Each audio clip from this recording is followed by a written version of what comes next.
మరి కాసేపట్లో parliament library హాల్లో అఖిలపక్ష సమావేశం జరగనుంది.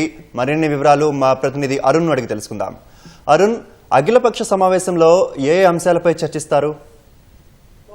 పార్లమెంటరీ వ్యవహారాల మంత్రి కిరణ్ రిజిజు, అదేవిధంగా రక్షణ శాఖ మంత్రి రాజ్నాథ్ సింగ్ నేతృత్వంలో అఖిలపక్ష భేటీ జరగబోతుంది. ఈ భేటీలో ప్రధానంగా గత 10-12 రోజులుగా చోటు చేసుకున్నటువంటి పరిణామాలు, ప్రధానంగా నిన్న తెల్లవారుజామున జరిపినటువంటి ఎయిర్ స్ట్రైక్ సంబంధించి పాకిస్తాన్ లో ఉన్నటువంటి ఉగ్ర స్థావరాలను ధ్వంసం చేసినటువంటి విధానము, దానికి ముందు ప్రభుత్వం అనుసరించినటువంటి ద్వైపాక్షిక అంశాలు, పరిగణలోకి తీసుకున్నటువంటి అంశాలు, మిత్ర దేశాలతోటి పంచుకున్నటువంటి సమాచారము, ఈ విధంగా మిత్ర దేశాల నుంచి కూడగట్టినటువంటి మద్దతు, ఇలా ప్రతి ఒక్క అంశాన్ని కూలంకషంగా తీసుకున్న తర్వాత ఏ విధంగా స్ట్రైక్స్ కి వెళ్లాల్సినటువంటి పరిస్థితి ఏ విధంగా వచ్చింది, అదేవిధంగా ఉగ్రం స్థావరాలను ధ్వంసం చేస్తున్నటువంటి క్రమంలో అనుసరించినటువంటి వైఖరి, ముఖ్యంగా ప్రభుత్వం అక్కడి ప్రజలకు ఎలాంటి ఇబ్బంది లేకుండా, పాకిస్తాన్ లో ఉన్నటువంటి సాధారణ పౌరులకు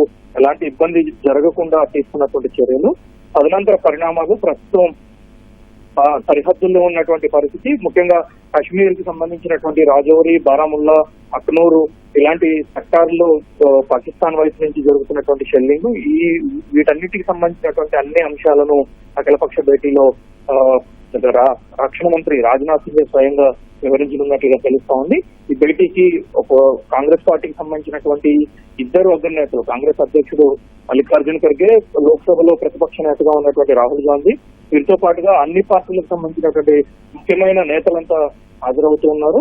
ప్రభుత్వం తీసుకున్నటువంటి చర్యలు, అదే సందర్భంలో దేశవ్యాప్తంగా తీసుకుంటున్నటువంటి ముందస్తు భద్రతా చర్యలు, ఎక్కడెక్కడ ఏ విధంగా వ్యవహరిస్తున్నారనేటువంటి విషయాలు, వీటన్నిటితో పాటుగా అన్ని రాజకీయ పార్టీలు ఇప్పటికే కేంద్ర ప్రభుత్వం తీసుకున్నటువంటి చర్యలకు, సైనిక చర్యలన్నిటికీ మద్దతుగా నిలిచాయి.